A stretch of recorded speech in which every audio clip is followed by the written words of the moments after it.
President Putin, will you stop killing civilians?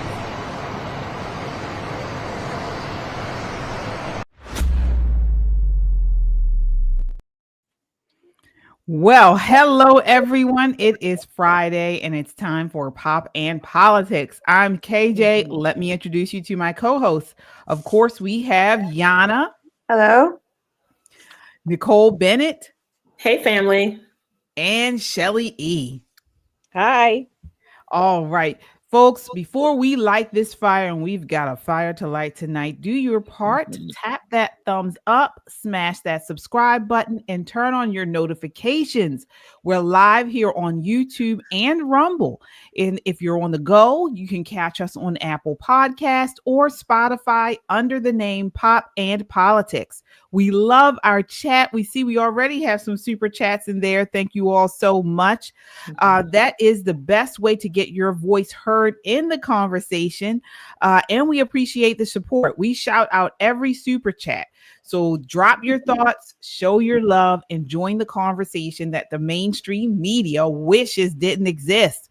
This is not just a podcast. This is a movement of God-fearing, truth-seeking, America-loving people that value freedom. Stand with us and subscribe so we can amplify this rallying call for freedom. All right, ladies, let's set it off. We've already got, wow, Mark Slater, haven't seen you in a while. Mark, we missed you. Mark. Yes, we did. With the $20 super chat. Says, I miss my ladies, but unfortunately, I'm not independently wealthy, and I work nights. Miss you all so much. Oh, I have a song for Mark. Oh, gosh. Here you go, Mark. You got me working day and night. Ooh, ah. I like it. Go, Shelly. Let's go, Shelly. All right. Thank you. Yes, we do. Thank you so much. Absolutely. Kung Fu CJ with a $2 super chat says, greetings, Pop and Politics family. All right, ladies, let's dive in. All right. We will dive in tonight, folks. We got an action-packed show for you tonight. Of course, we're going to talk about this historic meeting with President Vladimir Putin and President Trump. We're also going to talk about the meltdown that the media, the Democrats particularly, have had over President Trump's comments about the Smithsonian.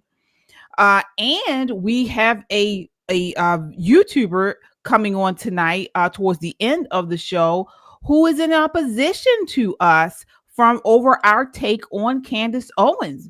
So he's a conservative YouTuber by the name of DD Got a Podcast.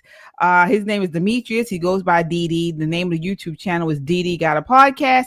He's going to come on with us and talk about how he still supports Candace Owens, and we should too.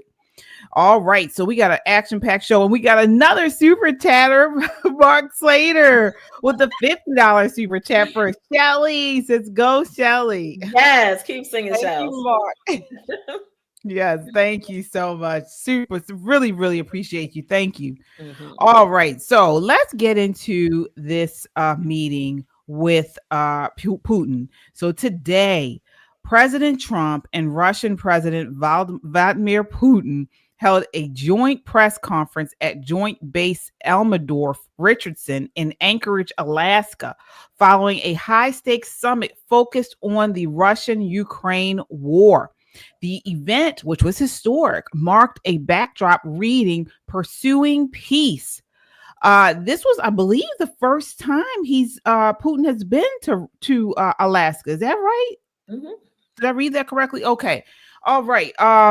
So as you saw at the top of the show, we showed some of the footage from the meeting. I mean, President Trump had the B-2 bombers flying over his head. I mean, it was really something. So before we get into this, I want to get first reactions from you ladies. Just a quick first reaction. What do you think, Shelly?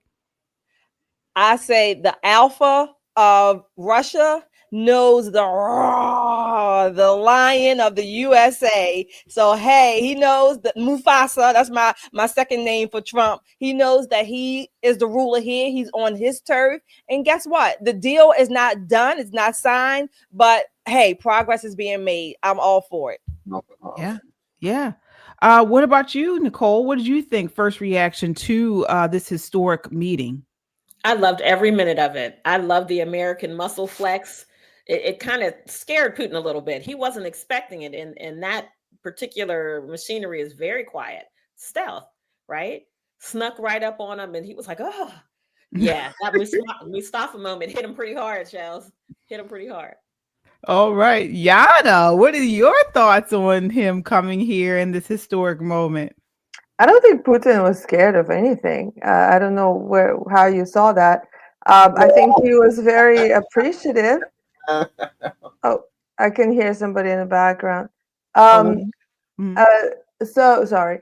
I think he was very appreciative of the invitation, and it really warmed my heart to see both presidents meet the way that they did, and they were, both smiling, both looked friendly to each other. It really warmed my heart.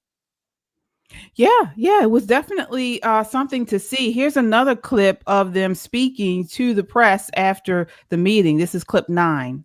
I would like to hope that the agreement that we've reached together will help us bring closer that goal and will pave the path towards peace in Ukraine. We expect that Kiev and European capitals will perceive that constructively and that they won't throw a wrench in the works.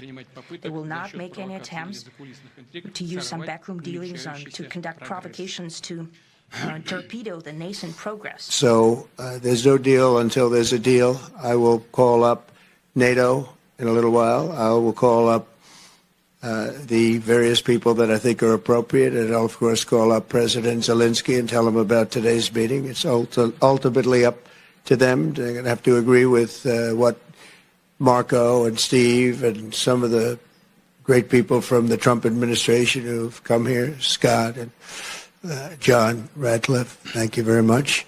But we have some of our really great leaders. They've been doing a phenomenal job.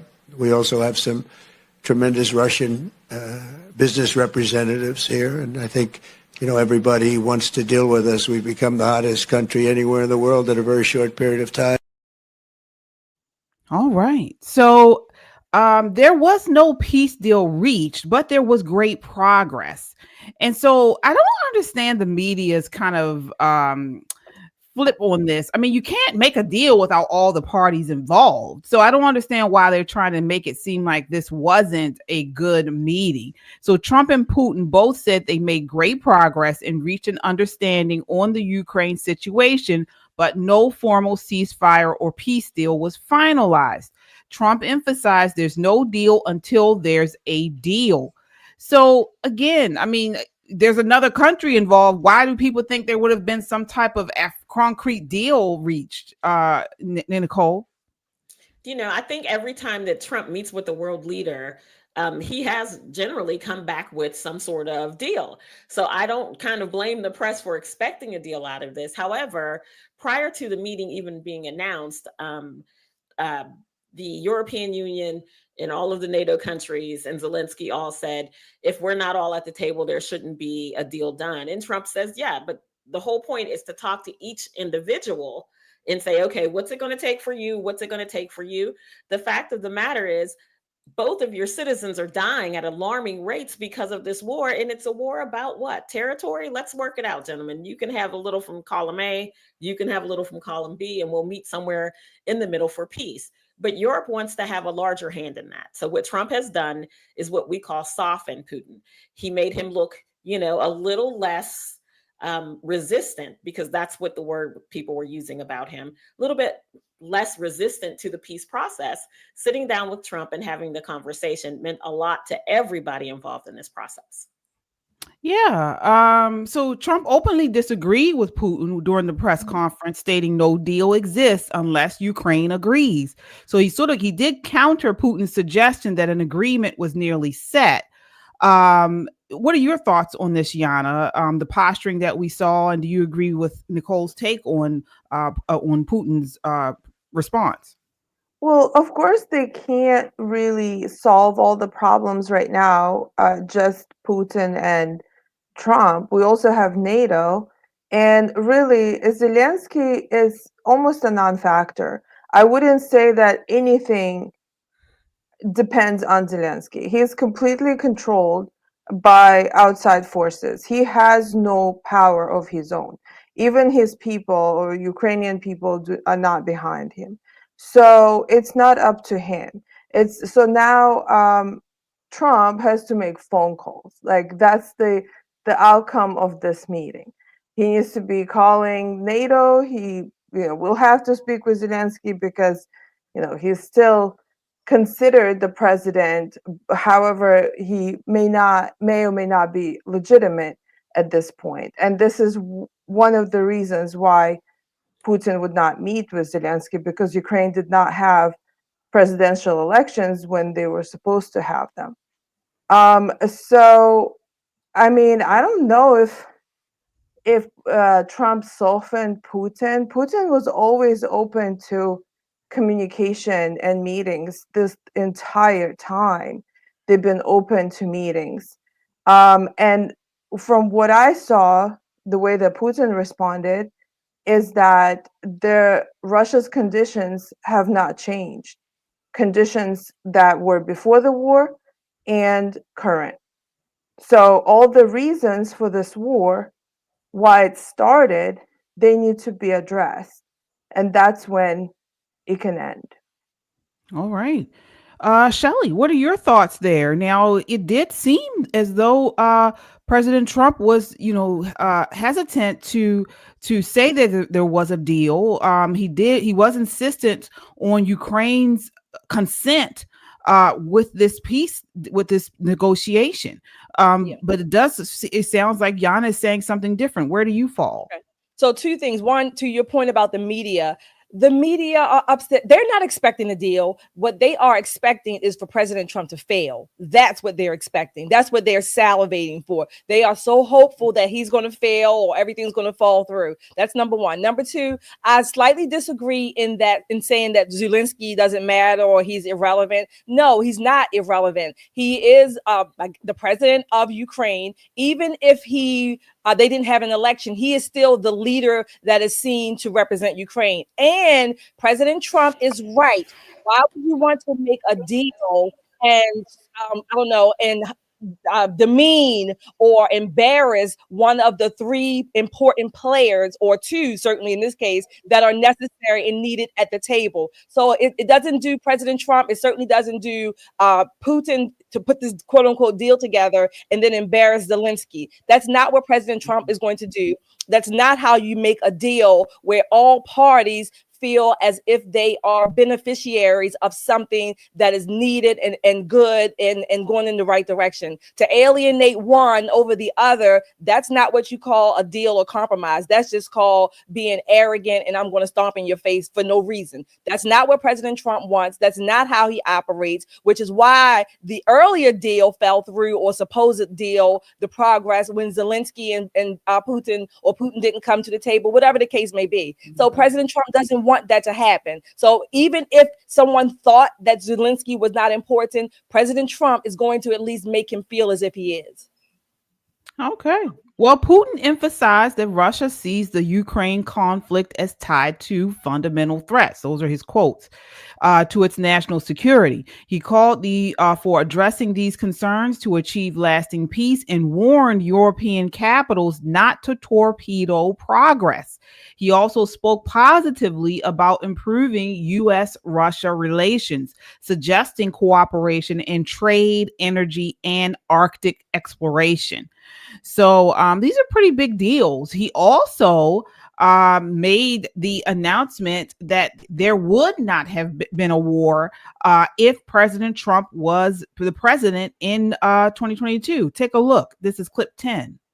I'd like to remind you that in 2022, during the last contact with the previous administration, I tried to convince my previous American colleague that the situation should not be brought to the point of no return when it would come to hostilities. And I said it quite directly back then, that it's a big mistake. Today, when President Trump saying that if he was the president back then, there will be no war. And I'm quite sure that it would indeed be so. I can confirm that. I think that overall, me and President Trump have built a very good, business-like and trustworthy contact. And I have every reason to believe that moving down this path, we can come, and the sooner the better, to the end of the conflict in Ukraine. Wow. So there you have it. I mean, we've all been saying that was the case. Democrats have not. Yana, what are your thoughts on that comment, that exchange there? I mean, that he's right. Probably would not be such a conflict because it's the Democrats. They were supporting Western Europe, EU in their efforts to militarize Ukraine and to threaten Russia. So Trump was not in favor of some of NATO's actions. So it's possible that it would have not led to this conflict. I also think that that was Putin softening up Trump in that exchange, because Trump loves to hear that the war would have not happened if he was in power. So, all right, what are your thoughts there, Shelley? Yeah, I thought it was I'm going to say masculine, manly, strong of him to acknowledge, again, strength meeting strength, iron sharpening iron, whichever way the direction starts. I love it. I know Putin has a history, a KGB history, all that. That's fine. But right now he's showing that he is at least willing to meet President Trump at this level, and they're going to work out, quote unquote, the deal, the progress. They're going to keep working at it. So I applaud the fact that he's there. The fact that he acknowledged that, I'm going to say it confirms that, to me, that I don't think he should have ever invaded Ukraine from the beginning. But nevertheless, here we are. And so he's at least showing that he wants to work out something, whatever that may be with Zelensky. President Trump is going to be the mediator, and he's going to ensure that both sides, all sides, again, walk away feeling as if they have something that they can go home with in honor and in dignity, not embarrassment. Yeah, Nicole, what are your thoughts on that final exchange there? And also, just to let everyone know, President Trump is on Fox News right now talking about this, and he did mention how that he is the next steps are Putin and Zelensky meeting. So we have that there. Nicole, so I think Shelley hit the nail on the head a bit there. With so much of Europe lining up behind Zelensky, it makes good sense for Putin to try to butter up Trump. When you're sitting down at the peace table, there are going to be lots of people who have other interests involved, especially Europeans, right? It makes it kind of interesting to see, though, because as the Democrat media has professed over and over again, Trump was angry with Putin. If Trump said anything bad about Putin or kind of said, okay, I've had enough of this guy, even if it was just in that moment, they ran with it. They made it seem like it was a much bigger deal. But I think when they come to this peace table, Putin is going to need an ally in Trump. Like Zelensky has most of Europe in his pocket. So he's going to need an ally that comes in with a big stick and an even bigger checkbook to say, look here, fellas, this is what we're going to do moving forward. Now, do I think that them meeting together is going to come to a ceasefire or a truce of some sort? I hope so. I hope that's what happens. I hope, though, that Europe takes a big step back and let these two countries do what they need to do to maintain a peace, not just a temporary truce, but something long-term that both sides can live with. I think it was Kimmy Plans in the chat who says, a deal that's one-sided is a demand. It's not a deal. So hopefully both of them get enough of what they need to walk away from this and be able to live in peace. Absolutely. Absolutely. And another thing, again, as the press was trying to spin this thing that President Trump was upset with Putin by the end of the meeting, I don't understand why anybody believes them anymore. We know that President Trump shows how he feels. Okay. There's no cut cards with him. He's going to say it plainly, and he will tell you how he feels about something. So if he was upset, we would have seen that he was upset. I mean, there would have been any hiding that. He would have shown that he was upset, just like he showed in at the White House during his meeting with Zelensky. He who else was it? Rubio and JD Vance. When he went off on Zelensky. There's no hiding it. So I don't understand why the media I know why they do it. We know why, but we all know that if President Trump was upset, he would have showed it. So we will continue to bring the details to you all about this meeting. President Zelensky did say at the end, the next meeting should be in Moscow. No, President Putin said that. I'm sorry, President Putin. Yes, President Putin said that. So that would be interesting. Definitely following this, and we will keep you all updated. So as you all come in, please hit that like button. It really helps to get this broadcast out to a wider audience. Remember, our goal is 200,000 subscribers by Labor Day. We can only do it with your help. So please share this on your timelines, on your social medias, in a DM, and hit that like button. It really helps to get this out to a wider audience. All right, we have some super chatters here. We have Mark Slater with a $20 super chat. Says the translation was incorrect. Putin actually said Trump is the man. He is the greatest there was, is, and ever will be.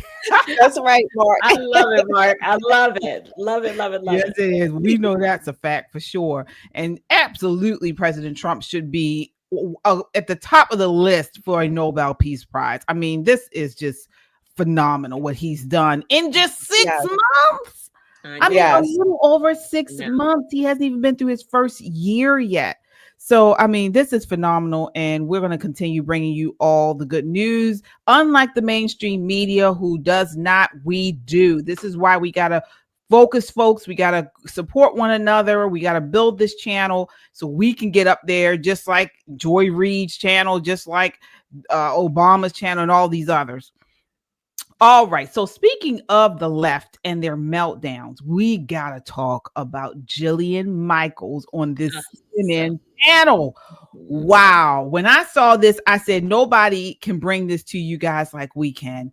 So Jillian Michaels was on a CNN panel defending President Trump's call to remove the woke from the Smithsonian Museum. Now, we have all talked about the Smithsonian about a year or so ago, before President Trump came into office. Their whole exhibit, multiple exhibits were had CRT, had woke culture, had that whole white guilt stuff. It was not the Smithsonian that I grew up going to, and we all called it out back then. Well, in March, President Trump issued an executive order titled Restoring Truth and Sanity to American History, targeting the Smithsonian's institutions, museums, education centers, and National Zoo for what he described as divisive, anti-American, and woke content. This action, part of a broader cultural agenda, sparked significant controversy and debate about historical representation, government influence over cultural institutions, and free expression. And here we have CNN just losing their minds over this. Clip 1, take a look. He's gone into the Smithsonian. He's effectively now has some random person deciding what is appropriate for the Smithsonian to teach in terms of American history, things that don't offend parts of the MAGA base, right? So we're now literally reviewing parts of American history and parts of American culture to make sure it comports with dear leader and what the MAGA organization wants. Can we address wants. some of those things that are in there? Because have you looked at some of the things that are being reviewed? Yeah, slavery was a bad thing that we could talk about. Okay. Like, he's not whitewashing slavery. So he's not? He's not. No, okay. he's not. And you cannot tie imperialism and racism and slavery to just one race, which is pretty much what every single exhibit does. But let's talk about the fact that when you look let's talk about the fact slavery in America was. Do you realize that only less than 2% of white Americans owned slaves? But it was a system of white supremacy. You realize that slavery is thousands of years old? White people were. Do you know who was the first race to try to end slavery? Well, what's controversial? I'm very surprised. This is an extraordinary exercise in historical revisionism. I'm really surprised. Do you realize that, Jillian? I'm surprised that you're trying to litigate who was the beneficiary of slavery and who was not. What I'm trying to tell you is that in the context of American history. Okay. In the context of American history, what are you saying is incorrect by saying that it was white people oppressing black people? Every single thing is like, oh, no, this is all because white people bad. And that's just not the truth. Like, for example, every single exhibit, I have a list of every single one. Like, people migrated from Cuba because white people bad. Not because of Castro. Yes, no, it's in there. That's what I'm saying. You don't actually know what's in there. Do you know that when you walk in the front door, the first thing you see is the gay flag? Jillian, you have a lot of stuff in front of you. Yeah, I do, what because exactly I don't, because here's the are thing. you talking about? Okay, I'll give you an example. Yeah, please. There's one called Change Your Game, right? This has been an installation there. Is gender testing fair in sports? Does that, and then it goes on to talk about how it's complex to do gender testing in sports. It's not complex. It's basic science. That's untrue. It's XX chromosome, XY chromosome. That's sports. Is it fair to have biological men competing against biological women in sports? No. But why is this in the Smithsonian? So it's been completely captured. First of all, I don't. And it's totally partisan. First of all, we don't have time to litigate all of this. Of course we don't, because then you're going to lose the argument. And everything is racialized, just like you're trying to do to me now. Absolutely. Jillian was on point. I think I'm starting to dislike Abby Phillips as much as The View ladies. I think it's coming. When I see her now, I get a visceral reaction. She is really getting on my nerves, and the way she conducted that panel was shameful. Shelley, what are your thoughts on this? That's Abby's MO.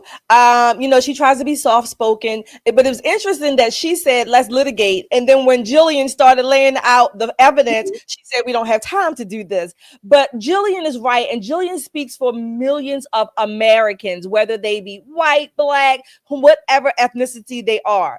We are tired of having everything look through the prism of race and gender and transgender, if you will. We're sick of it. The Smithsonians were gifted to us, or at least the concept was gifted to us to house the things that represent America. Why does a transgender necessarily represent America? I mean, literally, you cannot reduce every piece of history to white people or the enslavers, the oppressors, the white supremacists. Every piece of history does not go there. You cannot make this up, and you cannot certainly put it on display in the Smithsonian where our taxpayer dollars support it. We can't do that. Jillian was absolutely right. We are so fatigued. We are fatigued by it, and I felt her when she did I could commiserate and empathize and sympathize with her when she did that. It was just like, oh, enough, please. I loved it. Me too. And you heard Abby Phillips sitting there saying, I'm surprised you're trying to litigate who was the beneficiary of slavery and who was not. Jillian never did that or said that. This woman is she's so nasty, and people are not calling her out because she's so mild tempered, and she sits there with this straight face. She's like, Michelle Obama 2.0, like this Eeyore personality where she just sits there, and look like her mouth isn't moving. She's annoying. Before I get you in on this, Nicole, I want to acknowledge our super chatters, folks. Thank you all so much. Let's see here. Mark Slater. Oh my gosh. Again, with a $10 super chat. Says, I texted President Trump and asked him to pause his speech until we were done here tonight. That's right. Thank you. All right. If you could get him on here, that would be even better. Sure. Melody Hay with a $5 super chat says, I left President Trump on Fox to be at your podcast. Thank you, Melanie. Thank you. Yes, thank you. Nicole, what are your thoughts on that exchange there? Well, I 100% agree with you about Abby. You know, I tried to give her the benefit of the doubt because she's what the Democrats like to call demure. Do you know what I mean? She's not yelling, she's not slapping anybody, but it seems to me that sometimes she's not even a part of the conversation. Like her mind is somewhere else, and she hears like a trigger word or a buzzword, and she snaps back and goes, "Oh no, you can't say that." Like she attributed so much to what Jillian was saying that Jillian didn't even actually say. But kudos to Jillian for coming with her receipts and said, "I'll give you an example. Let's talk about this one exhibit." And we all know that there's a difference between men's sports and women's sports. And she's sitting there and she's looking at her like a space cadet, like the words are bouncing off of her forehead instead of absorbing anything that Jillian was saying. Jillian has like this newfound love relationship with conservative media. She was on Ruthless the Pod maybe a month ago or so, but she mostly talked about some of the things that RFKJ was doing, some of the things that President Trump is doing about American culture. Shelley's absolutely right. For her, this is about a better America, not really party politics, but things that we can do as a culture to push forward. And she's right. The Smithsonian had under Joe Biden gotten very, very progressive. The words not mine, but very left-leaning. Like everything had if it didn't have a racial tilt, it had an LGBTQIA tilt. It was almost impossible to get through one museum without seeing something that kind of sung out to them. Not saying that they're not a part of our culture, but there are lots of part of our culture that we don't celebrate in the Smithsonian. It's supposed to be for the overwhelming part of our culture, not just for subcultures, if you understand what I mean. Yeah, absolutely. It's for America. America. We're not supposed to have partisan objectives and perspectives here. And well, before I get you in on this, Yana, I want to acknowledge our super texters. Thank you all so much. We certainly appreciate you. We have Glacier Banks with a $5 super chat. Says, "I love KJ's hair. Shelly's fire. Nicole's down to earth perspective." Wow, thank you. Glacier. Thank you all so much. Yes. Yeah, Yana, what are your thoughts on this? How did this exchange make you feel? Annoyed, obviously, with Abby. I mean, that was just, she's a drone. She's just responding, based on her programming. And Jillian, she really laid down the facts, and she called out the Marxist takeover of our institutions, of our cultural institution, educational institutions such as Smithsonian. Marxists have taken it over in the last several years, especially during Biden's administration, and those were the exhibits that basically show to the public that this country is nothing but some sort of oppressive, totalitarian, racist society. That's how they want to present America. They don't want to show anything positive about the beginnings of this country, the founding fathers, what this country has stood for since the beginning of time, freedom and opportunity for people around the world. That they do not want to show this. So they want to paint this narrative that this country is needs to be changed. There needs to be because, as I was saying, I always say they're working towards a revolution, and presenting such exhibits that only show the negative parts of American history, and also conflating racial justice with a gender ideology. It's all just Marxism. Absolutely. And one, before we move on, I want to just talk about some of the museums and exhibits that President Trump pointed out. So the Smithsonian American Art Museums, The Shape of Power, Stories of Race in American Sculpture, he objected to for suggesting race is a social construct rather than a biological reality, a claim Trump's orders disputes. The exhibit features over 80 sculptures showcasing diverse American cultures, including Black, Puerto Rican, and white identities. As Jillian pointed out, the American Women's History Museum, he criticized for plans to include transgender women in exhibits. So, I mean, and the list goes on. Bottom line is, I don't know anyone that has not gotten a full breakdown of slavery in America. I mean, we all went through this in school, and I think it is important to touch on as far as the history of our country, but that's not all. And everything should not be viewed through the lens of race and slavery. How about talking about, yes, you know, we did have slavery in this country. Now, America wasn't founded on slavery. Many Northern founders wanted to abolish slavery from the start, but had to compromise with Southern states to form the Union. But we don't talk about any of this stuff. We don't talk about it through the context of slavery being a common worldwide, awful, horrible program, whatever you want to call it. We don't talk about that horror. I call it horror. Yeah. So I mean, this is what I want. I want us to talk about this in the context that puts it where it was historically, how it fared worldly, and where we are today. Where they won't do that. Exactly.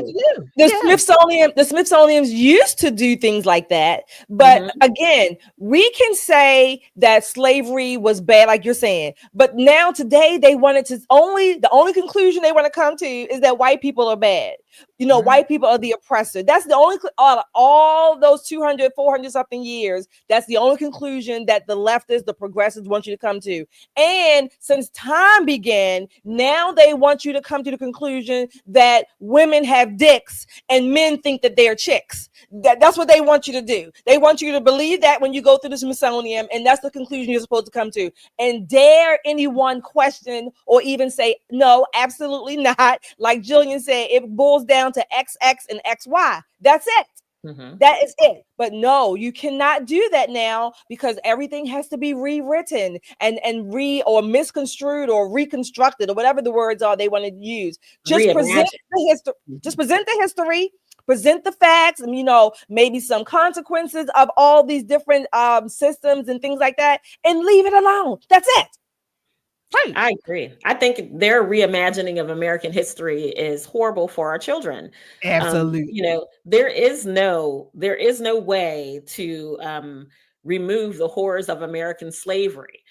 It was what it was. However, the real story is how quickly we've recovered, how much of a country we've grown together, right? So our boats, so to speak, are hitched together for all of this country's destiny.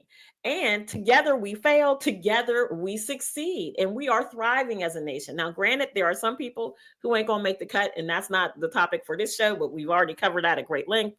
I will say this, teaching our children to hate other children based on skin color or what their great-great-grandparents may or may not have done is an issue. It does not breed unity. It breeds division. It makes children hate. And that's not what we're supposed to do. If we could focus at the Smithsonian on how we've grown together as a nation, how far we've come, you would see American children embrace the idea of American exceptionalism. And that's what we need to be teaching our children. And that's what they should be spending our tax dollars on, not driving us apart, but pulling us closer together and wrapping everybody under the stars and stripes. Yeah, but they won't do that. Like Yana mentioned, the whole point of this is the Marxist infiltration in our colleges, in our education, in our churches, throughout every institution in America to push the idea that we should still be in revolution.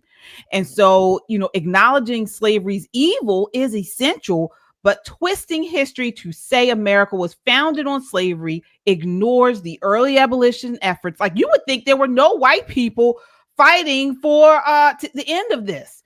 They never talk about that. There are so many white abolitionists and anti-slavery people that fought side by side with black folk. Nobody talks about that The compromises to curb slavery's expansion, huh?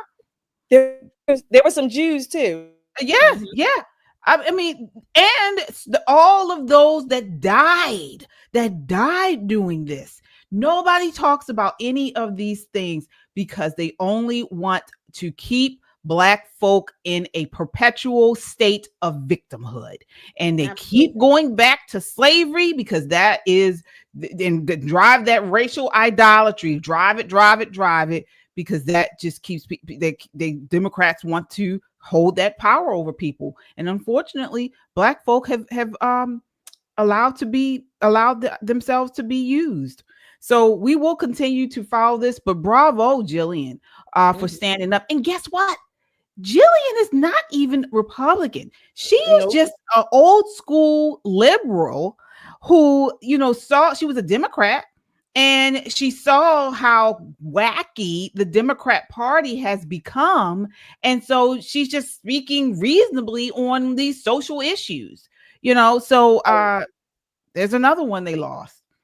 All right. So folks, as you all come in, please hit that like button. Hit that like button. It helps to get our video out into a wider audience, and subscribe. We have almost 500 people here in the chat. We got to get those likes up. So hit that like button, share this in a DM, share this on your social media. We really appreciate it. We have a goal to hit 200,000 subscribers by Labor Day. We're almost there. We got a long way to go, but we can do it. We can do it with your help. So please hit that like button and subscribe. All right. So moving right along. So you guys know we had been talking about Candace Owens just for a couple weeks now. We've been talking about just when she's been in the news and things. I mean, but I'm not going to speak for you ladies. I know, but I think you agree, but she's really gone off the rails. So first she fearmongered that Trump's strike on Iran's nuclear facilities would cause World War III. It didn't. Then she accused Trump of being Israel's puppet. He wasn't. He isn't. And then she called Protestants and Jews demonic. I don't know if you guys saw that one, but she did. The only thing she can still be taken seriously on, in my opinion, is her support for modesty, morality, and opposition to the sexualization of children. But even that crumbles when you see her stay silent on the disgusting exploits of people like Kanye West and the Tate brothers, two men she's openly aligned herself with. So again, Candace isn't speaking truth to power anymore. She's chasing clout, and in the process, she's lost all credibility, in my opinion. So we have someone joining us tonight who is in opposition to these stances. He saw our show on Candace Owens and reached out to us and says, we got it all wrong. And so we wanted to bring him on to just have a respectful, honest debate on this. He is conservative as well. And so we wanted to talk to him about this. So this is Didi Demetrius, but he goes by Didi from the Didi Got a Podcast right here on YouTube. How are you tonight, Didi? Hey, Didi. Hi. Think you? Oh, we can't hear you. Oh no, we can't hear you. I think you're muted. Okay. Yep, we'll get you on. Yep. All right. How about now? Yeah, yes, we can hear you now. Okay. Yes, thank you so much for joining us. How are you tonight?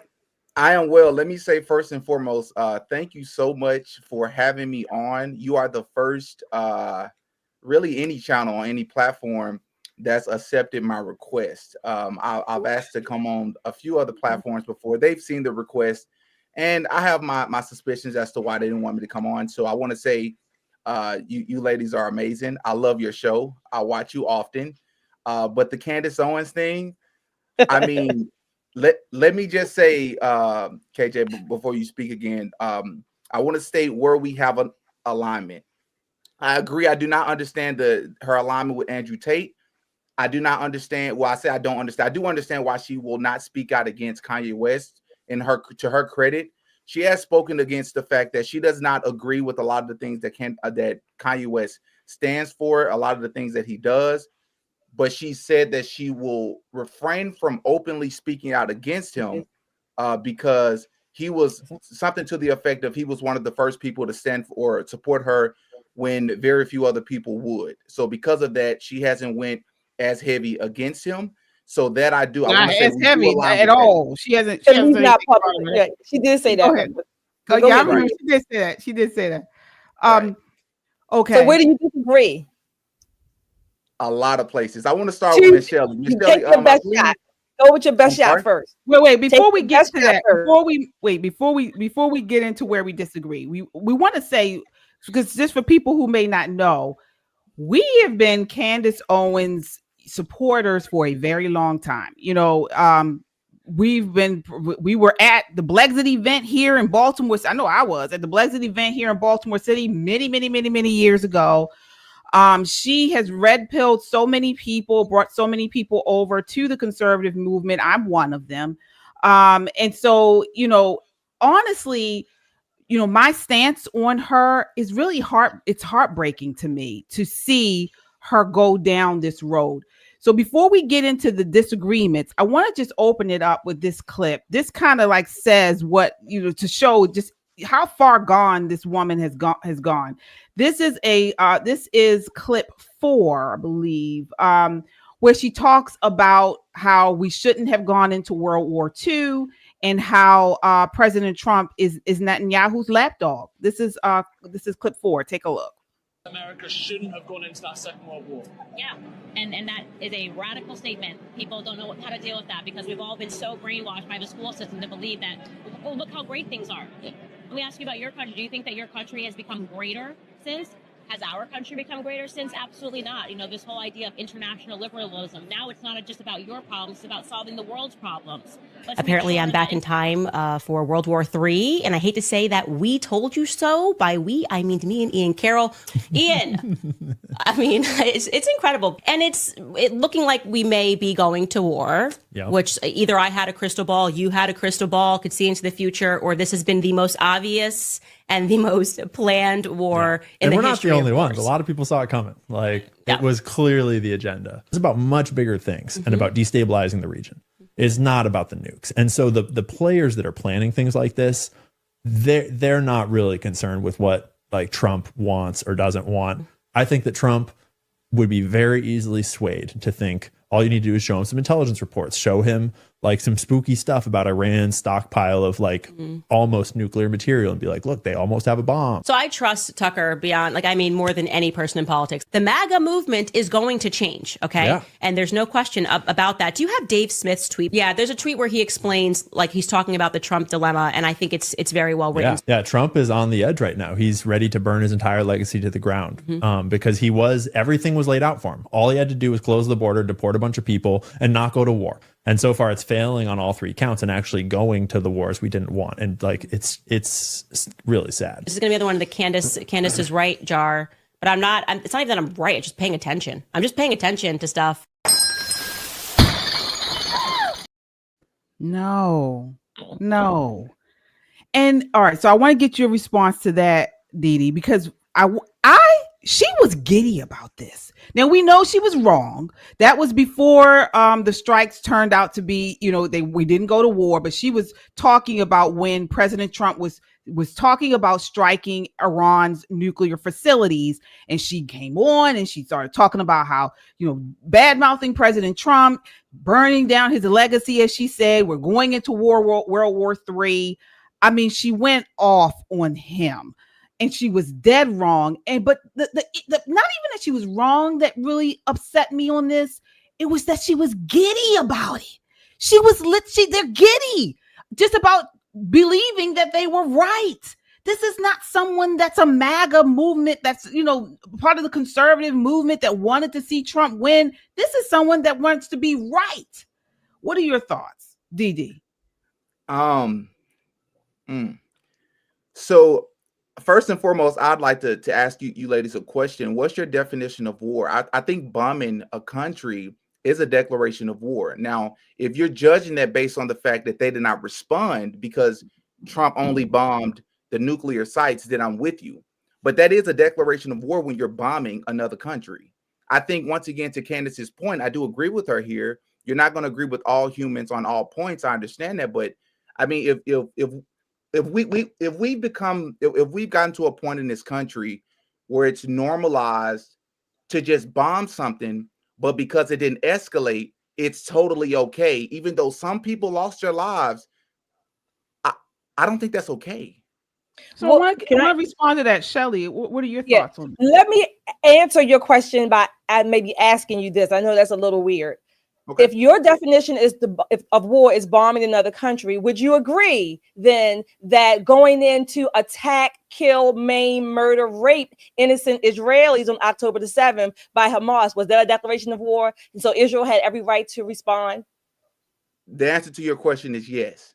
Okay. You know, there's a lot of baggage. You know, it's a lot of baggage that comes with that because it did not start on October 7th. And you know that. That's what happened on October 7th. And this is also one of the areas where I would say but certainly I disagree with Candace on, because since October the 7th, she seems to be, I'm going to say, raving mad, like obsessed that Israel is the great boogeyman, the great Diablo of the world. And this is what you can say they are now, but this is where she has gone. And for me, now I want to add something to KJ.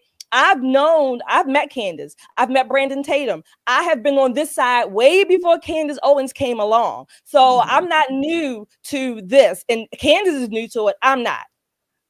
Now, I want to talk about, I want to get you in on this, Nicole. What are your thoughts to what Dee Dee said? So Dee Dee, I've got quite a few more years of life than you have, but this is going to maybe sound surprising. The United States has been bombing countries without their response for a very long time. There are many military operations that happen that are not disclosed to the public to shut down regimes, to eliminate people who may cause us or our allies harm. It is something that we do. Now, has it earned us a reputation around the world? Without question. Make no mistake. But when you are the world's only superpower, that's the privilege that comes with it. When we tell someone to stand down, we fully expect for them to do it. And when they do not, they will endure our wrath. That is who America has been historically, and the future is not going to change that. Now, as far as a declaration of war, there's so many other elements that go into a declaration of war. Literally, somebody's legislature here for us, the Congress is going to have to say, well, we agree, we're going to go to war against this nation because they did X, Y, and Z to us. At that point, we are then in war. This is a military operation. This is something, and when you heard the press report it, they talked about it over and over again as a military operation. It is something that we do routinely, and I hate to say that, but it is what we have to do to ensure that when we close our eyes at night and we wake up the next day, that we are still safe. We are still very safe because that's what we do. I'm not saying it's wrong or right. I'm just saying that that's what it is. If you had to choose one, would you say it's right or wrong? If I had to choose one, I would say defending our nation is absolutely right. Without question, absolutely right. Absolutely right. And I say that to you as the widow of a dead soldier. Absolutely right to defend our homeland without question. Because there are bad actors in the world. I wish I could tell you that there are no sleeper cells in the United States. There are countries that would love to see us burn without question. And we have the divine right to defend ourselves. Absolutely. Yeah. Yana, did you want to comment on this? I don't even know, because I don't think we can have a debate with anyone who has hate towards a particular group of people. So I don't think it's really productive. It's not going to be productive in any way. Okay. All right. Well, can I chime in? I want to go. In particular? Is she talking about I have a hate for a particular group of people? Absolutely. Who do I have a hate for? I don't have a hate for any group of people. What did you say about Israel? I think the Israeli government is evil. And why would you think that? I think their response to Gaza, I mean, we could just keep it here. The response to Gaza alone has been overkill. What should their response have been? Well, before we do that, before we get into that, let's talk about that. So, and I mean, I want to just another point. the thing is that when you have to make a decision on who to support, you support what you support. So, for example, in case of the United States, if you want the United States to be safe, you support the United States and its actions. Same way that, if I want Russia to be safe, I support Putin's decisions when it comes to safety of Russia. If you want Israel to be safe and Israeli people, if that's who you support, and if something like that happens, like what happened on October 7th and any other times in history, this is who you support. And I was just in Israel, so please do not tell me about overkill. It's ridiculous. All this propaganda that unfortunately you have eaten up is wrong. It's not true what they're feeding you about Gaza, about people in Israel, about Arabs in Israel, how they're treated. It's all bullshit, and it's all comes from hate towards Jews, nothing else. Well, let's talk about that before I let you respond. Here's a clip of her talking about her stance on Israel. This is clip 7.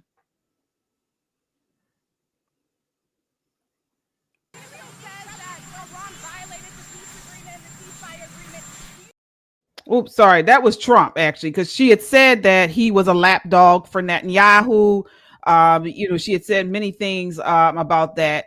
And so that was him just pretty much pushing back against that. This is, I think we have, let me see here. I'm sorry. Clip 6.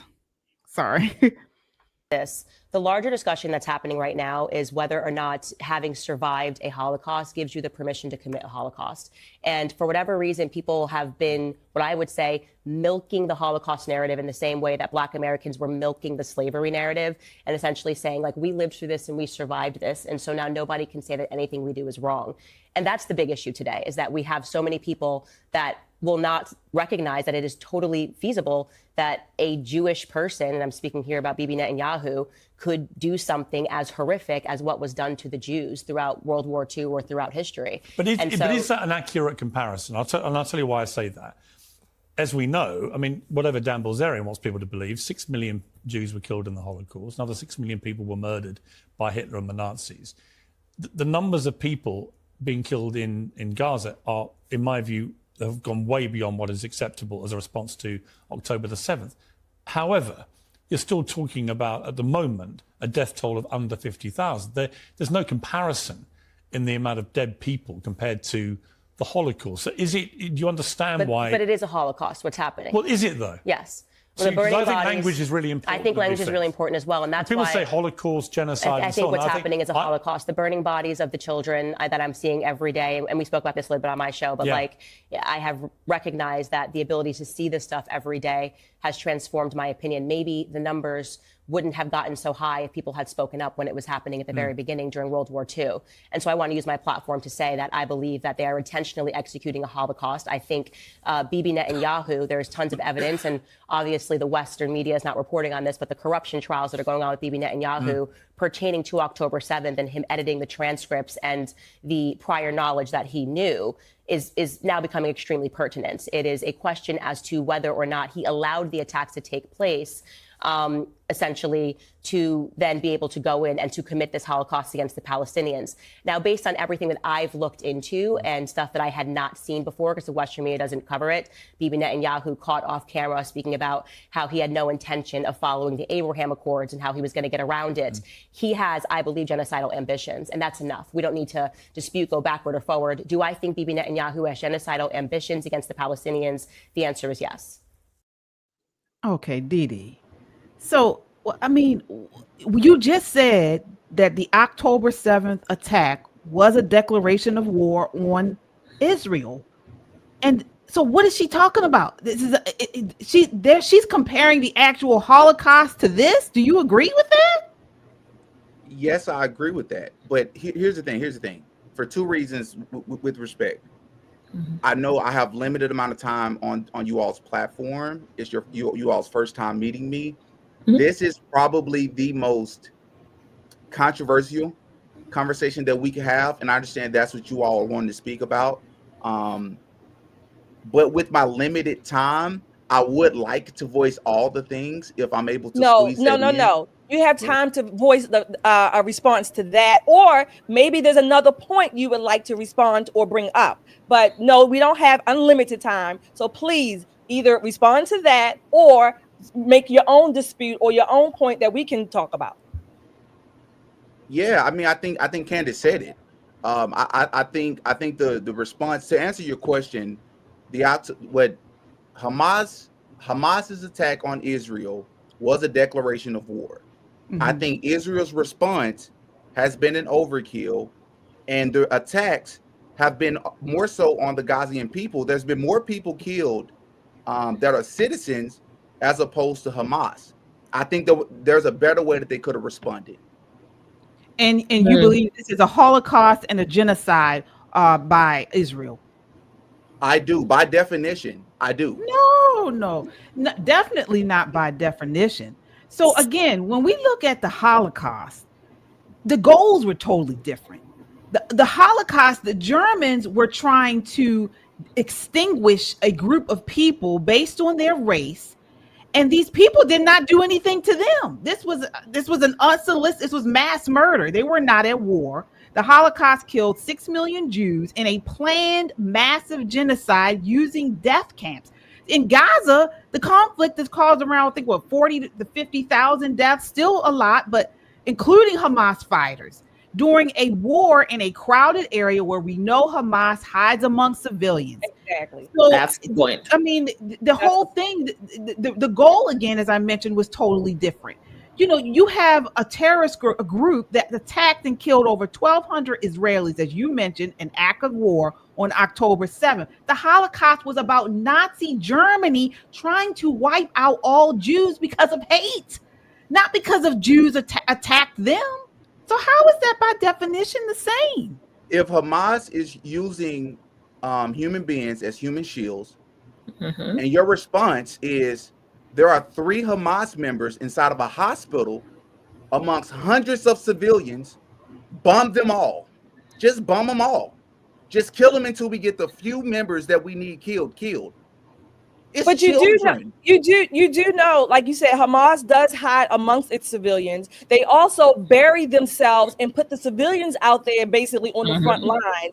You do know that since 1948, there have been several intifadas against Israel, Arab, Muslim-led, started against Israel, a nation that is by and large peaceful. All they want to do is live in peace. Now, let me say this. I'm not saying that any government, I even criticize my own government, okay, the country that I love. So I'm not saying that Israel's government is never without any fault, not necessarily in this particular case. I'm talking about in general. However, when you have a country that all they want to do is live in peace. Not only that, they have Arabs, Muslims living in Israel that are on their legislature, that own businesses, that live in communities. They live there. They are Israeli citizens.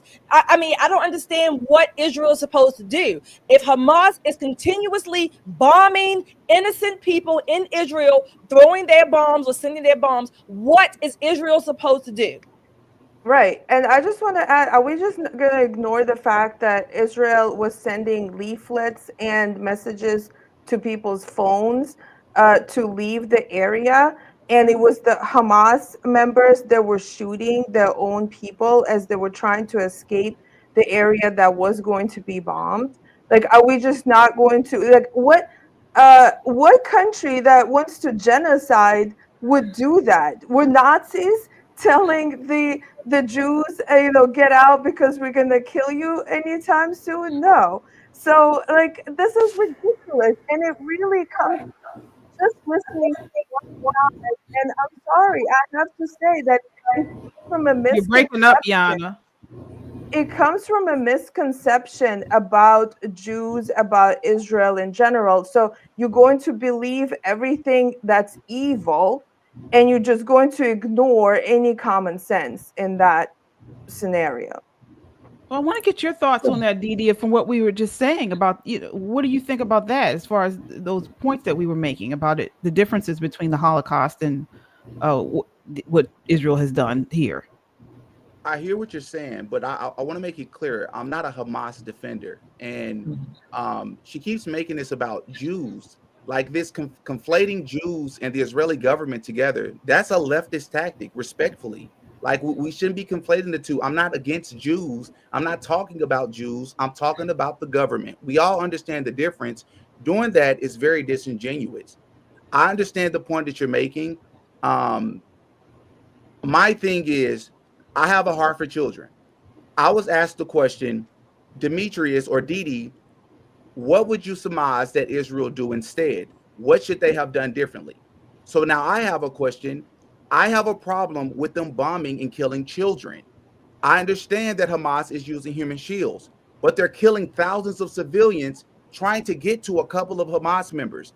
I understand the conflict here.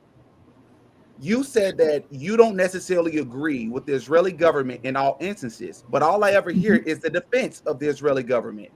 What I'm saying is, do you 100% agree that what they're doing to these civilians who have nothing to do with nothing, that want to live a life, they're human beings just like we are, do you agree with them killing children and innocent people?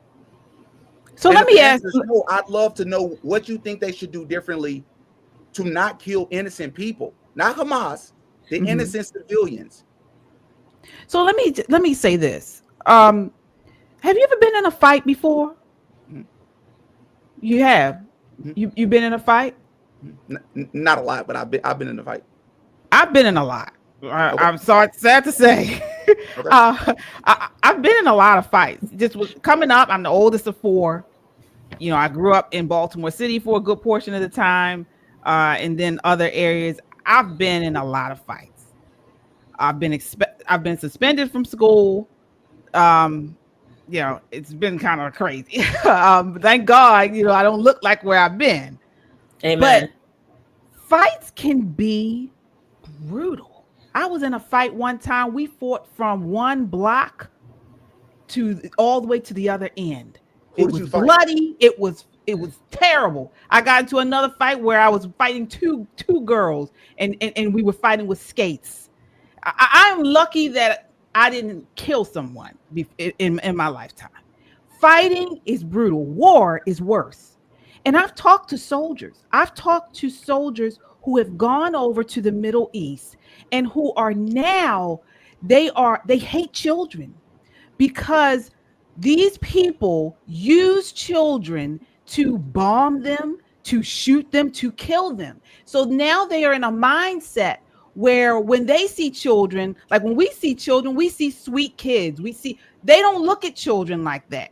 They look at them as possible enemy combatants. They have killed children because children have tried to kill them. It is totally different than what we even can imagine over there. And so war is ugly.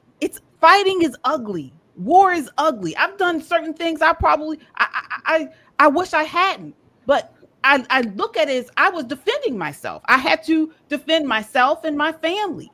And this is on a smaller scale, much smaller scale than what is going on in the war.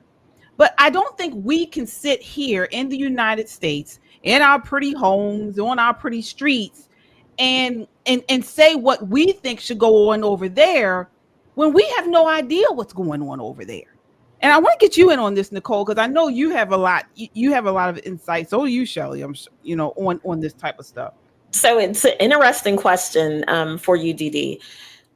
Israel and the Hamas-led Palestinians lived next door to each other, right?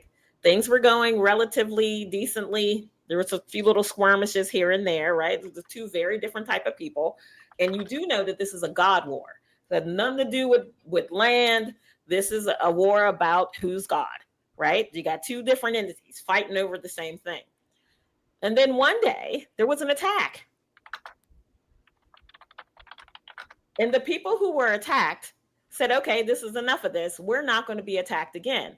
Not only because we tried to live side by side and it didn't work out, but we are surrounded by people who fly the same flag you fly. Our defense has got to be so strong and astounding that none of you or your allies come after us again. To live in peace. To live in peace. Now, I feel you. I don't like dead babies either. I don't like people starving. I work in healthcare. It bothers me to no end. But I also know for a fact that in order for what people would like to have, that two-state solution, right? To be able to live ebony and ivory, happy and happier in one little place, somebody's going to have to give up their God. That's what it's going to take. Let's just be brutally honest. And neither side is giving up their God in order to have a two-state solution. So what's the other alternative? For Israel to allow Hamas to continue to attack the people who live there, not just the Israelis who live there, but when I say Israelis, I mean the Arab people who live in Israel. I mean the Black people, everybody who lives in Israel. They're not targeting just Jews. They're targeting all of the Israelis. They're hurting all of these people. They're raping and maiming and killing. So what do we say? Just let them get away with it? Where's the credible reports of rapes and things like that that's been taking place? From the people who were freed, who were held as hostages for months and months and months on end. The man who had to dig his own grave while he was starving.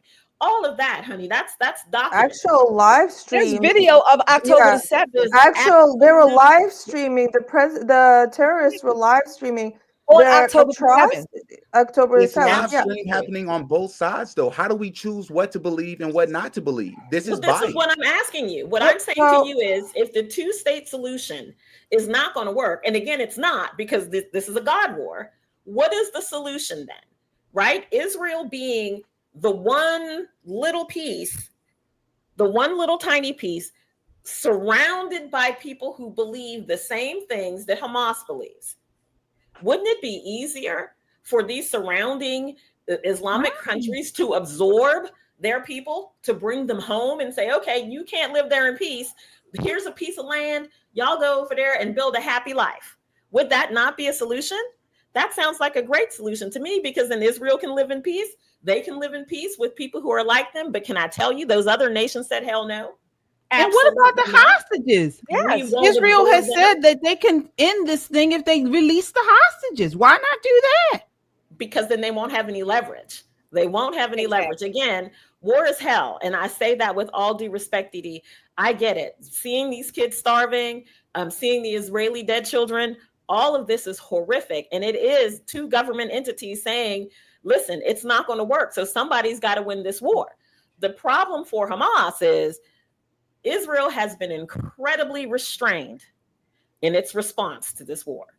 Incredibly, it took them that long to say any. It took them weeks before they did anything, right? Before they struck back. Can I tell you, here in the United States, let somebody drop a bomb on us and see what happens. We're not waiting, and no one on this planet is going to tell us when to stand down. No one. We dropped a nuclear bomb way back when, because someone dared test us. We're not here for that smoke, and neither should any other nation be. Before we move on, I do have to acknowledge our super chatters here. Looks like we have a back and forth here. So Josh with $100 super chat. Woo! Thank you, Josh. Hi, Josh. Peace through strength. The new golden age we voted for played out tonight in Alaska. The two most boss presidents in the world shut out the media, the EU, and corrupt ass NATO. They made more progress in 4 hours than Biden did in 4 years. Proud night for the USA and Russia. Absolutely. Thank you. Thank you, Josh. Thank you. All right. Mark Slater with the $10 super chat says Candace always offers to debate her stances. Send her a message and see if she'll come on the show. Yeah, I've sent her messages before, but yeah, I'll send her another. All right. The Bio Geeks with the $5 super chat says Iran has been messing with us for 45 years. We just finally hit back. All right. Diane with the $5 super chat. Thank you so much. We appreciate you. Kung Fu CJ says Jews have been attacked since May 14th, 1948. They were attacked in 67, 72, 75, and 1980s. This has been prophesied by the Bible. All right. Kung Fu CJ says there are 10 Arab nations that surround Israel with the same color flags. Yeah, that's what Nicole just said. Mark Slater, the $100. Oh, I have to be precise. So Josh gave the $99.99. Mark just did $100. Says Josh, let's get this party started. I support these beautiful ladies. Thank you, Mark. Thank you, Mark. And thank you, Josh. Thank you, Diane. Yes. Thank you, Bio. Well, speaking of this whole idea of this biblical part, I mean, getting back to Candace, it's not just Jews that she has been railing against. Now she's come against Jews. She has never railed against Jews. Well, let's look at this. I want to comment on that. 1 second. You're not telling the truth. All right. I don't have to tell anything. I don't want to say anything. You all decide. This is clip 5. Okay. Take a look. This is her talking about Protestants. So yeah, Protestantism was the hidden grammar of America, but what's the hidden grammar of Protestantism? It's Satanism. No, whoa, wait a minute. You can't say that. Well, why am I saying that? I'm talking about the Puritans. Who was the great Puritan poet? It was John Milton. What is this great epic called? It's called Paradise Lost. Who's the hero of Paradise Lost? It's Satan. Every romantic poet knew this. The people he glamorized Satan. It's one of the greatest pieces of literature in the English language when Satan wakes up in hell and he's been defeated by the God and the good angels, and he looks around him and he says, we're going to regroup. I got a plan. And he ends this speech by saying, awake, arise, or be forever fallen. He's addressing those demons there. And what does he say? He said, the mind is its own place. All right. And that was just a small clip. I couldn't play because we only have so much time here. But she literally said Protestants are what she called devil worshipers. Devil worshipers. She said the origin of Protestants is devil worshiping. That's what she said. And she said similar comments about Israel. Took us image 1 here. Do we have image 1 where she's talking about Israel's there?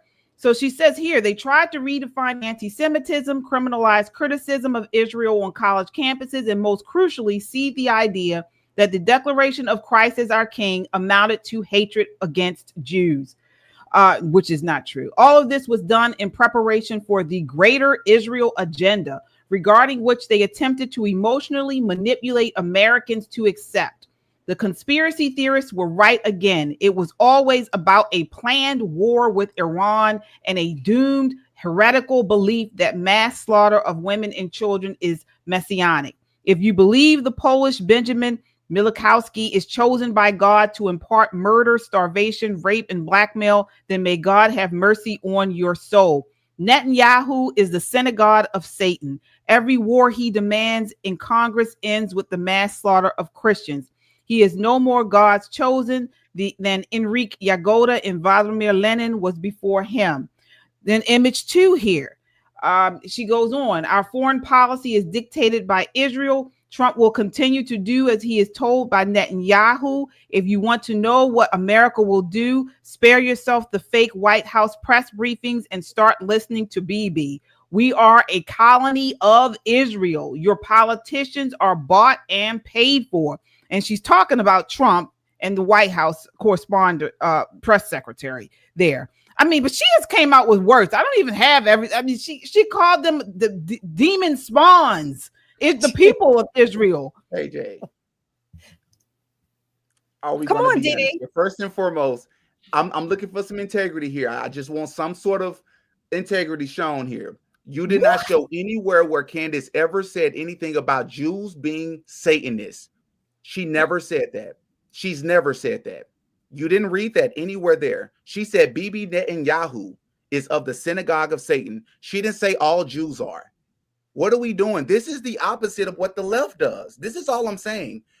Oh when the my left gosh. everything about we had a clip here of her talking about everything about anti-Semitism. While we're looking for the clip, Didi, let me ask you this. Help us understand then what Candace's position is.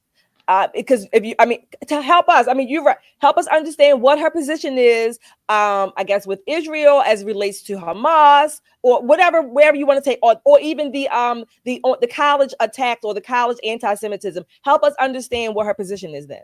Okay. I'm going to start off with the question. You ladies are against DEI. Yes. Correct. Would you agree that the laws that they have passed redefining what anti-Semitism is and making it illegal to say certain things and deeming it as anti-Semitic, that's a form of DEI? Would you agree? Not what she has mentioned, what she has said that President Trump did with his executive order it's a lie. It's not correct. What did he do with the executive order? President Trump's executive order was to curb violence and assault against Jews on campuses. Those are the two words: violence and assault. Those are the words. Right. What violence and assault? On college campuses, that just because you are Jewish, you cannot be attacked. You can say there's free speech. And most of the time it was directed to particularly the illegal immigrants that were there doing this and people yelling, whatever, Palestinian, whatever the chant is. But they were also violent and blocking them from going to class. Yes, they were blocked. That is illegal. You don't have to like them. You have every free speech right to say what you want. And listen, that's not a law that just covers Jewish people. That covers people like me and you as Black people. This is how we got here, right? Because after segregation, there were some universities that Black people could get accepted to, but were treated horribly on campus. They were assaulted. They were spat on. They were locked out of classrooms. That is highly illegal. So it doesn't necessarily, the definition of anti-Semitism and the law that allows you to have access where you cannot be discriminated against based on your sex, your religion, your all of your protected federal things, that's not DEI, that's equal access. That's a whole different horse. Now, DEI is if we have three people who apply for the same job, three people who are equal in every circumstance, education, experience, and all of that. And I say, this guy just got that new certification that I like. I'm going to hire him. Well, that's a good reason to hire him. But if I say this guy's got that certification I like, but you know what? I really need a Black person on my team just to have that check mark of a Black person. That's DEI, two wholly different things. Equal access is guaranteed to not only Jews, but to everybody. If somebody prevented you from going to school, if someone prevented you from going to work by harassing you, spitting on you, damaging your property, and yelling from the river to the sea, that chant's not a happy chant, right? That's a genocidal chant. That is what we call harassment, and you cannot do that and accept federal dollars. Remember when she came out and said that the Trump administration was making portions of the Bible, they portions of the Bible were anti-Semitic on college campuses. That never happened. The Trump administration has focused heavily on combating anti-Semitism on college campuses, but the executive order and the policies that he was targeting were specifically to anti-Semitic activities, particularly in relation to these pro-Palestinian protests. So not he true. 38. I'm going to read a portion of the bill to you. What you're saying. What's the name of the bill? The anti-Semitism bill. Right. Okay. 38. The institution will not authorize, facilitate, provide funding for, or otherwise support any event promoting anti-Semitism on campus. That's special treatment. In this paragraph, the term anti-Semitism has the meaning given the working definition of anti-Semitism adopted by the International Holocaust Remembrance Alliance on May 26, 2016. Okay, so that is stating that they will not provide funding for anybody that says anything that's deemed as anti-Semitic. That is anti-free speech. No, you can have free speech, but there's a consequence. What that law says is say what you want to, but there are going to be consequences. It does not deny you the right to say it. It's saying very plainly, say what you want, but this is what's going to happen to you when you will. This Nicole, is that's not anti-free speech. speech. The free speech doesn't mean free of consequences. That's not what free especially speech when you're means. getting federal funds for your university. Absolutely. That's not what that means. You can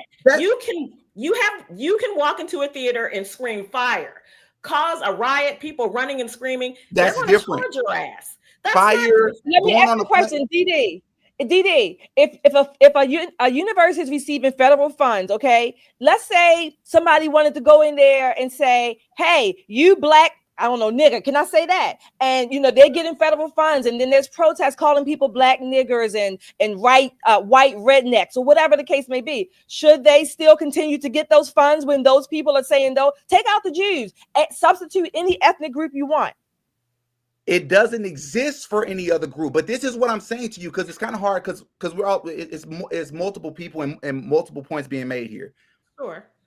What I'm saying is, free speech is the protection of civilians in this country to be able to voice their opinion without consequence from the government. That's what free speech means. I agree with you. That's what free speech means. But when the government adds provisions to their civil rights bills, then you take the money, then you accept the provisions. Exactly. Okay, so what other group in this country does that apply to? Who else has bills like that? Every university that takes federal funds. Yeah, women. A great portion to us. Again, I need you to go back to the 1940s, right? To go back to the 1940s and read up on how we made it from freedom to flourishing, right? How we made it from, okay, now we're free, now what?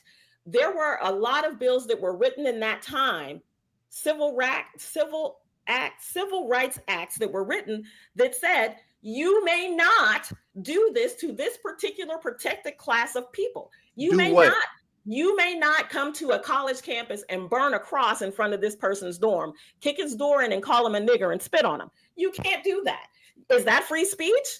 No, that's not what free speech is. That's not free speech. This is what I'm saying to you. Listen to it. If you take Jews out and put black people in, there are rules that protect us from that type of behavior. Absolutely. I'm not talking about threats. I agree with you about free speech. Here's the problem. What's the definition of racism? It's discrimination against a person based on the color of their skin. What's the definition of anti-Semitism? The definition of anti-Semitism is when people say you are attacking, you're threatening, you are blaming the Jews for everything. But wait a minute, I want to go back to the free speech point. I agree with you about free speech. Don't get me wrong. I agree with you on the free speech principle. But I do have to acknowledge, when you accept the other provisions that go with it and take the money, then you gave up your right to the free speech. Yeah, and that's what most of government programs, the same thing they did with, you can't have men in your home if you're accepting government assistance. They put forward these different rules and regulations. The government does, and you can choose whether or not to use their accommodations and things or not. This is I want you to see this. This is where she talked about Jews, because I know she did it. This is just what I could come up with very quickly. Take a look at this clip. And that is what the Epstein story threatens. You pull the fabric there, and it implicates so many countries, and you realize that none of these characters are real. These characters are just being inserted into places to serve Israel. That makes Israel the master of the universe. And that's troubling, because this is a state that has a hexagram on their flag. Okay, they're even lying about the history of the Star of David. It's a hexagram. It's a cult. You can't just wipe that away. It's not even a long time ago. There's tons of books. It's showing you that that's a hexagram. What are you pretending? It's a cultic. You start looking into Aleister Crowley, who had the Star of David on his books, right? He was a committed occultist. He established a religion that believed in sex magic, talking about like sexual deviancy and things of that nature. Aleister Crowley, the things that they believed in. Yeah, you're just another already trying to wipe your, like, nope, that's not, that is a religious, no, it's a hexagram. Okay, we're not stupid. We're going to talk about all of that stuff. I could rant about the lies that nation has told. I mean, not even that. The Star of David used to be the flag of Morocco. Okay, why? That's weird. It's not a Jewish state. Why? What was going on in Morocco? What's going on in Algeria and Tunisia and Morocco? Andre Gide. We'll get to all of that. Aleister Crowley, what were they doing there? Initiations. Why would they put their hexagram in those countries? Anyways, let me stop because I'm going way too deep on this. And for those of you that don't know, somebody just gave money and said all roads lead to the occult. Yes, it is an occult nation. There's no question about that. Everything that they are involved in is occult. And that's why we have to sort of wake the world up to this very quickly, because they have a lot of power. And the only way that we are going to be able to fight this is by being willing to tell the truth.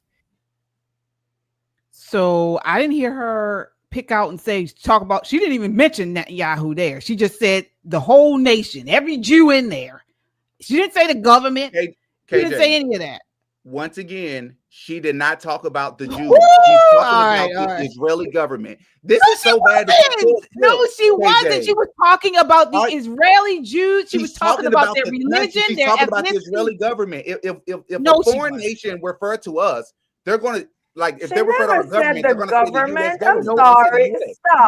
Stop. She didn't say the government. She said Israel as the nation of state. Israel. Yes, the nation of Israel. So is that not genocidal to say the entire country is some sort of evil satanic cult? Like, that's literally what she said. The entire country is a satanic cult, and we need to fight it. Come on? And like you're not being you're being disingenuous for like conflating this into saying, it's just the government.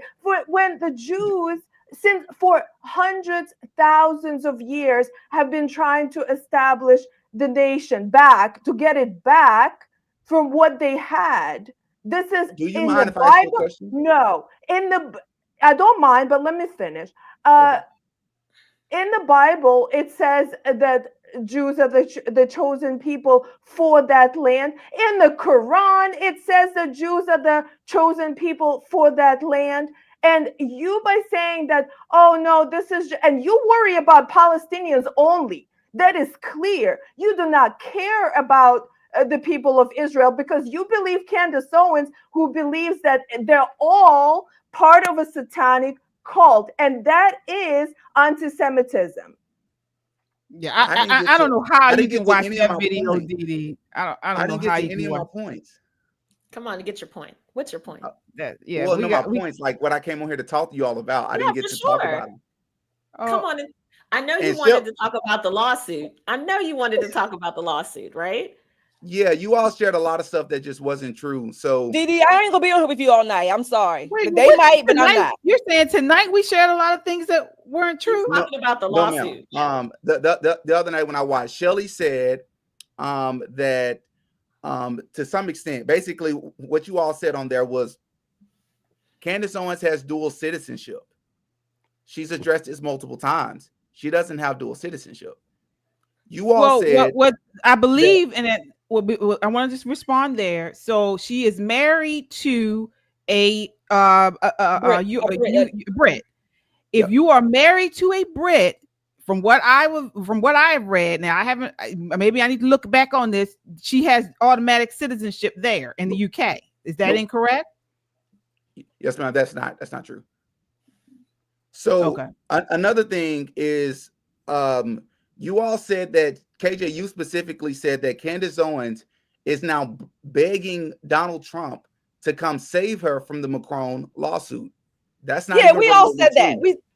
I showed the video of her saying it. You didn't. You showed the video of Candace Owens stating why she had a problem, and it was very telling that Donald Trump is not speaking about it. If you watch the entire show, you'll understand.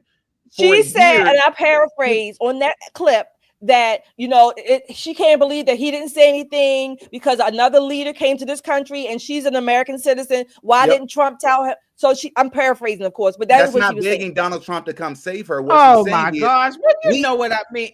KJ, no, wait. This is very important, ladies. We have free speech in America. You said that Donald Trump is too busy doing the things in this country that's important. He don't have time for this.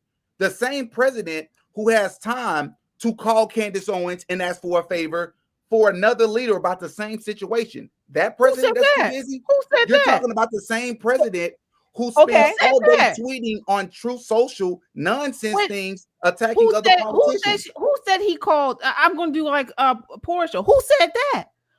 Who said what? Who said that he called Candace Owens? She said that he called her in February. Oh, Trump said he confirmed it. No, Candace said that he called her, right? No, he hasn't confirmed it. We're going off of what Candace said. Candace Owens is going to share a story about Donald Trump, who she knows personally, and lie on him. Regardless, he doesn't have time to fight Candace's battles. He does not. He's busy fighting wars, making he had time to call Candace. He called her that one time. He had his assistant call her. That's it. That's all she gets. That's all she gets. She wants to still go on and worry about Bridget having a dick or not. He's out of it. He gave her a warning, asked her to stop. She didn't stop. That's her right not to stop. And he's going to honor her right to go through this court process. That's it. What I've noticed is that you all have an allegiance to Trump. The politician is supposed to have loyalty to the people. We don't have a loyalty to a politician. When has any president called you to fight your battles, or me? None of them. So in that case, Candace is a little bit exceptional, if you will, than the rest of us. So on that matter, so she should be glad she got that call. 2 calls. She need to move on. Either go to court in Delaware or just drop it with Macron and leave Bridget's dick alone. Whatever. That's true. That's true. I thought the exchange that she did on that, I thought was very, very, what's the word? Elitist. It was it came off very elitist. It came off very, just like, she expects for the president of the United States to take on her personal, a case, and defend her personal case, when they have every right to sue her for defamation. People are sued for defamation. She actually did one. Didn't she sue Kim Klacik for defamation? Absolutely. And KJ, not only that, not only did Trump, she said Trump called her and his assistant called her. He called her after she went on her program and said that she was upset or she regrets voting for him. She regrets supporting him. He called her after that. So he was even gracious to entertain her little elite ass and whatever. So now she has to fight. So he can entertain her, but she can entertain him, but it's not the other way around. We have free speech as citizens, and you're saying free speech goes out the window. Our president shouldn't say anything about it. The question is whether or not it's free speech. This is why we have the defamation case. They're questioning whether or not this is free speech, or did she defame them? That's what the whole lawsuit is about. So I would love you all to answer. Did she defame them? I'm curious what you all think. Did she defame them? She was the Macrons asked her or whatever. She said she gave them some questions. They asked her not to do it. Whatever. I don't know the whole timeline. Okay, I'm just summing it up. Okay, she still went on. She is accusing these people or this woman, this man. I don't know what she is. I don't really care what she is. Yeah, she's accusing them of having a dick when he's a chick or vice versa, and all this other stuff. I don't know, but they have a right to sue, if you will, for their own reputation, and let the court settle it out. Let the court settle it. That's what she said. She said she will stake her whole career on it. Well, damn it, put the stake in it and take your butt to Delaware court. Yeah. Can I ask one last question before I go? Yes.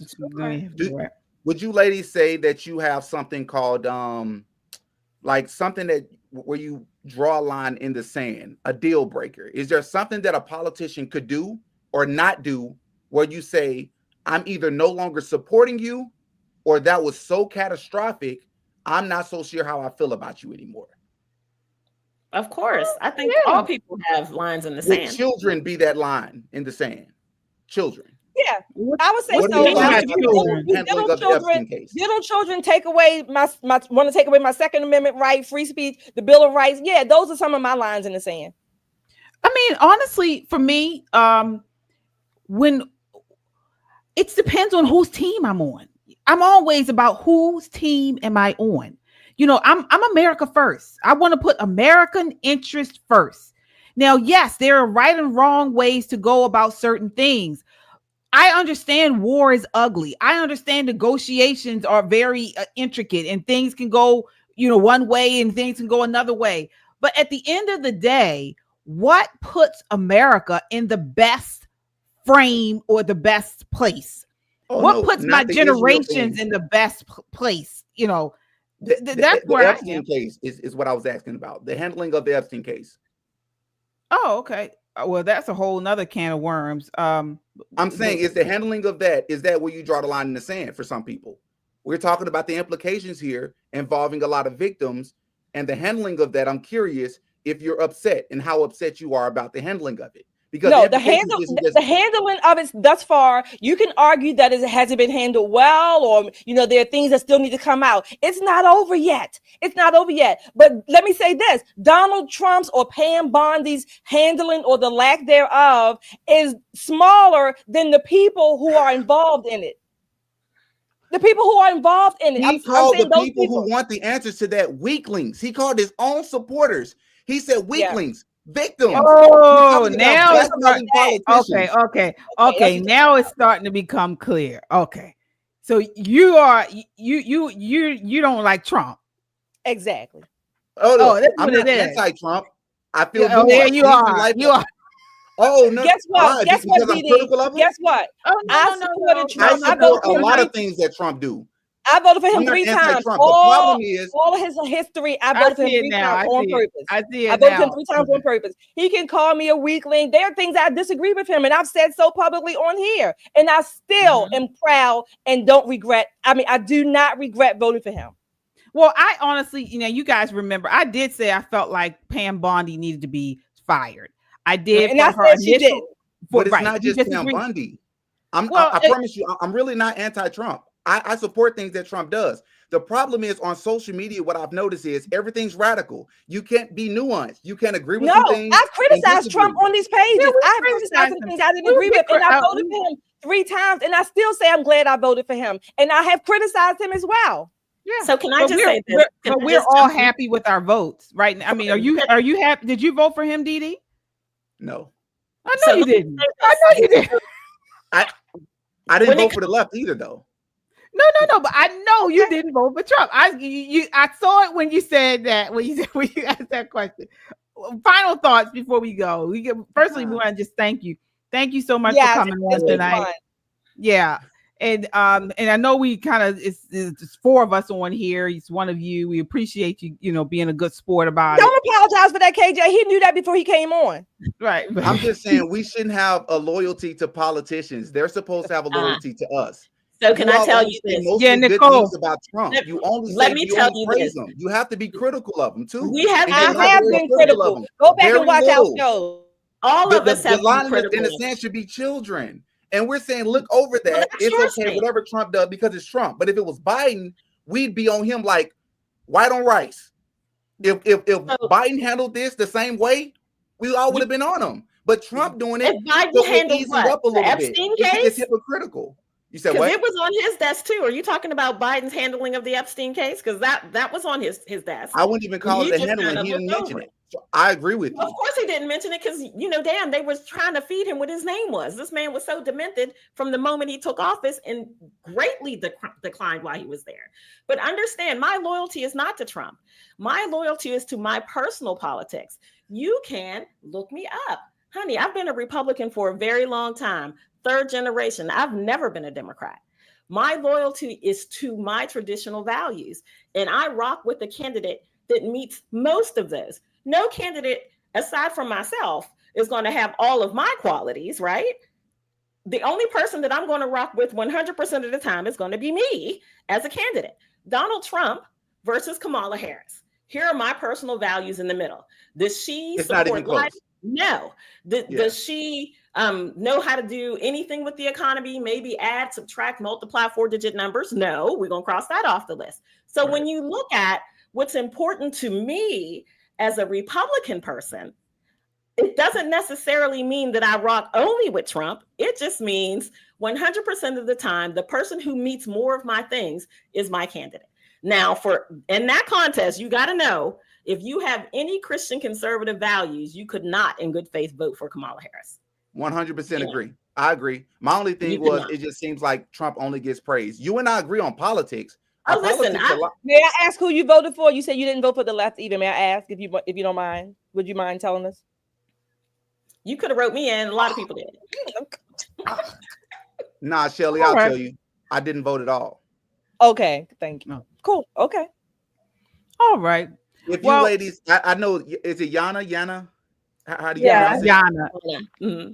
I'm sure she hates me. I'm really a good guy, but I want to say this.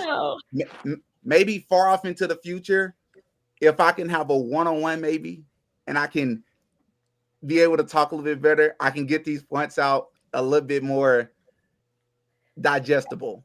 I don't hate anybody. No, I don't. Trump. I know your audience was going to hate me. That's fine. I just see a problem when I see a platform that I agree with and I love so much, and I still love your platform. I'm like, man, but they're overlooking things that Trump's doing. The handling of the Epstein case was the biggest slap in the face, and I almost see no post about it. I'm like, that's extremely problematic. Who cares if it's Trump? Hold him accountable. He works for us. We did. We did a whole show on that. How many shows you did about it? How many? We didn't do multiple shows. Most of the things we agree with him on. This was one thing that we didn't agree with. Why are we going to do multiple? That's such a big deal, though. Well, first of all, this show is about talking about. That's not a big deal. Wait a minute. This show is about talking about what the mainstream media doesn't talk about. Okay, that's what this show is mostly about. The mainstream media has talked about this whole Epstein. They've been disingenuous. They're on this multiple 24/7 now. Okay, so it really doesn't need another one of us to be on it. But we did talk about it. We raised our objections. Personally, myself, I was not a Trump fan. I was DeSantis fan. I thought that DeSantis was more in line with parental rights, with the pro-life movement, things like that I feel strongly about. So during the primary, I was a DeSantis supporter. Now, when he lost, I even was critical. You all know I was critical of President Trump's stance on pro-life. I felt like he did not support the pro-lifers as much as he did in his first term as he campaigned. So we've said many things. We've been critical of President Trump as well. But again, we're Republicans and we're conservative, and so most of President Trump's his agenda we agree with. We agree with. It's just organic. But when we don't agree with something, we do call it out. And you can ask our supporters here in the chat. They know it as well. They've disagreed with us on multiple occasions. It's time for you to go to bed, my friend. Didi, they ate me up about that Epstein stuff. I'm a lot older than what I look.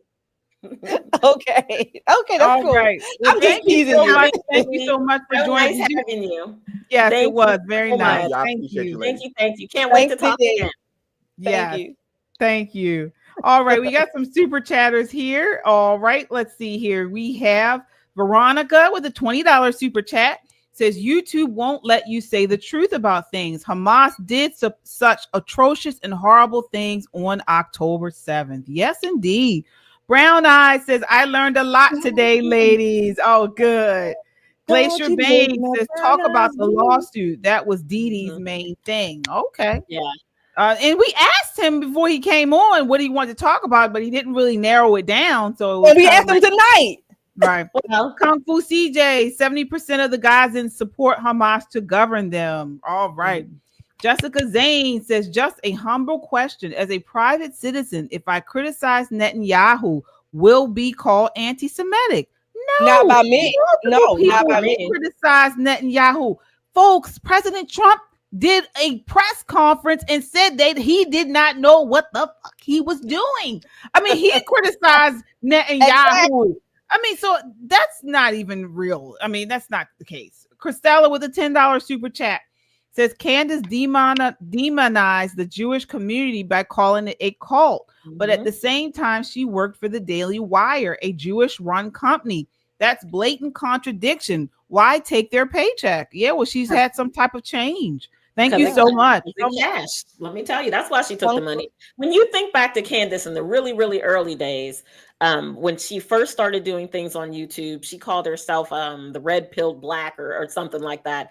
And she was like hamming it up because she was black. And there, she wasn't the first black conservative. There are millions of black conservatives, but she said the controversial things to make people pay attention to her. Like she didn't care about racism. I don't care about the KKK. I don't care about Charlottesville, all of this. But just weeks before that, she worked for a Democrat company where she wrote the marketing for Democrat-leaning topics, saying things like the Tea Party is crazy lunatics and all this other thing. So she generally goes to where the money is. And I'm not saying, it's a bad thing, but it is what she has historically done. So a lot of the things that she's saying now is just playing into that same narrative. At some point, though, you run out of content. At some point, you run out of incendiary things to say. So what do? You start attacking people's gods. You start attacking people for their religion, and it brings up the hate in other people. And that's what she's kind of making her money on now. It's sad because she did work with Ben Shapiro for a very long time and Charlie Kirk and all these other very religious men for a very long time. And I was hoping beyond hope that she would let all of this go and just kind of stick with her investigative journalism. But it seems like that part of her that thinks that she has to be incendiary is winning out. So yeah, we have some more super chatters here. All right, Kung Fu CJ says bring me on. Absolutely. Aragon says the Bible says to not entertain foolish talk. Please make it stop. Prayers. Thank you for your $10 super chat. Elaine has joined our Freedom Seekers Club. Thank you so much for the support. We appreciate you. And folks, if you haven't seen, we have a new merch store. So definitely check out our merch. We've got some really cool shirts on there on the YouTube channel, on the homepage of our YouTube channel. Check them out. Unapologetically American as we are. It's a great shirt to get. And it's a wonderful way to support the channel. All right. So that does it for us. Tomorrow, check out Just the Guys. They will be on, I believe they'll be on at 6:30 tomorrow at Just the Guys podcast. Tomorrow, that's Saturday at 6:30 p.m. And then I'll be back on Sunday at KJ Christian Conservative. Speaking of Candace Owens, we are in our second part of a series on Candace Owens and her stance on various things, but from a biblical perspective. And Sunday, we are going back to Sunday part 2 is where we talk about the part 2 is talking about her Catholicism. So exposing Catholicism's ties to Islam. And then part 3 is the papacy's prophetic role in end times. But tomorrow, Sunday, we're talking about Catholicism's ties to Islam. Should be a fiery show. Check me out at KJ Christian Conservative. All right, folks, that does it for us tonight. Thank you so much for watching with us. Until next time, count your blessings and live a life of purpose. Good night. Good night. Good night.